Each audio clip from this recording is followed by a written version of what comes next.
What AI actually can't do yet, a reality check for language teachers, presented by ProfeAI. In this lesson, we're going to map out what AI can already do, identify where the human wisdom layer starts, and look at the actual frontiers of this technology. Hey, it's Sawyer. And if you've spent any time on ProfeAI, you know I love asking one question over and over. What can this technology actually do? And what's still just hype? Because in the last few years, I've heard colleagues say things like, AI will never be able to understand context, or it'll never handle something as messy as human language. And almost every time someone draws a hard line like that, the technology quietly crosses it a year or two later. So today I want to walk you through something I think every language educator should have in their back pocket. A clear-eyed map of what AI can already do, what it's still working on, and what role that leaves for us as teachers.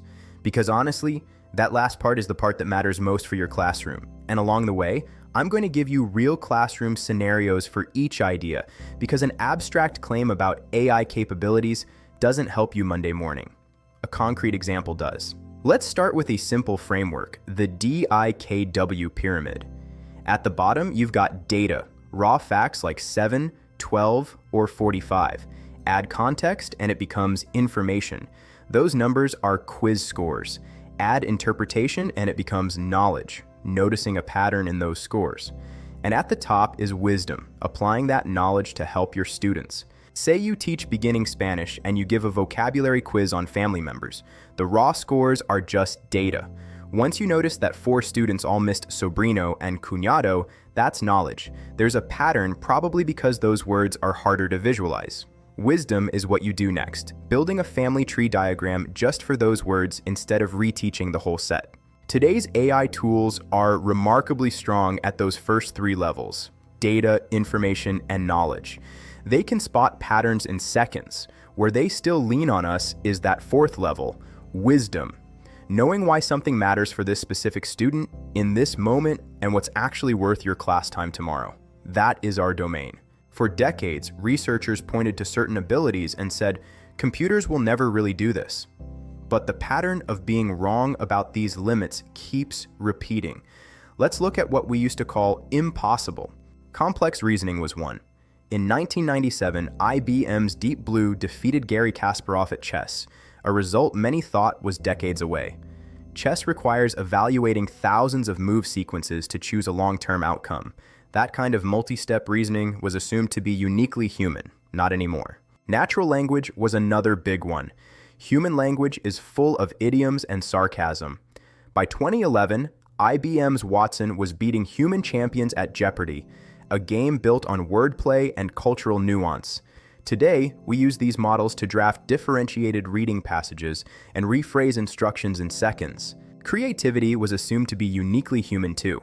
But generative AI now produces original art, music, and writing. It draws on patterns it has absorbed, just like we do. When you ask AI for a story using target vocabulary, it's assembling something new from patterns, the same way a student assembles a sentence from grammar rules. Real-time perception, like self-driving cars or tools that flag a student's mispronunciation as they read aloud, used to be science fiction. Now it's just Tuesday. It's a standard capability we can use to support language learners in the moment. Now, some capabilities are real, but incomplete. This is where you should be skeptical. Take emotional awareness.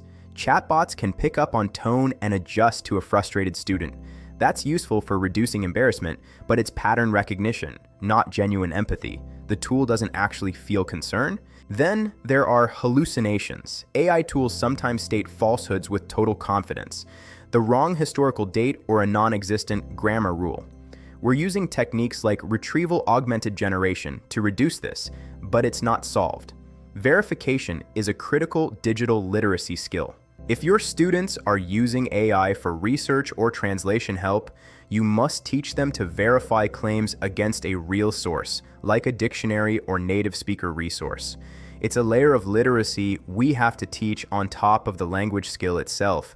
Never trust it blindly. So what's genuinely still out of reach? Artificial general intelligence. A system as capable as a person across all domains doesn't exist yet. Judgment, ethical reasoning, and genuine self-awareness remain firmly on our side of the line. Ethical reasoning is shaky. Deciding whether to give a student extra time because of a personal situation isn't something we can just program.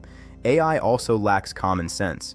It might not realize a draw your family task needs a sensitive alternative for a student with a complicated home life. It doesn't know the room. And deep emotion, actually experiencing joy or pride, is firmly out of reach. An AI can write a beautiful congratulatory note for a student who passes their oral exam, but it doesn't actually feel proud of them the way you do. That connection is exclusively human. Here is the divide. We humans own the what and the why. Purpose, judgment, and wisdom. AI is remarkably good at the how. Drafting materials, generating practice questions, and building rubrics once you've set the goal. 2 things to try this week. First, treat AI like a very fast, well-read student teacher. Helpful, but check their work. Second, use it for exactly one how task, like differentiating instructions. And notice how much time it frees up for you to focus on the why, connecting with your students. To recap, AI handles the data and patterns, but you provide the wisdom. Use it to execute the how so you can focus on the why, and always verify the output. That's the balance I want you walking away with.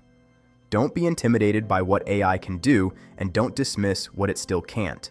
Know the line and use it deliberately. I'm Sawyer, this has been ProfeAI, and I'll see you in the next lesson.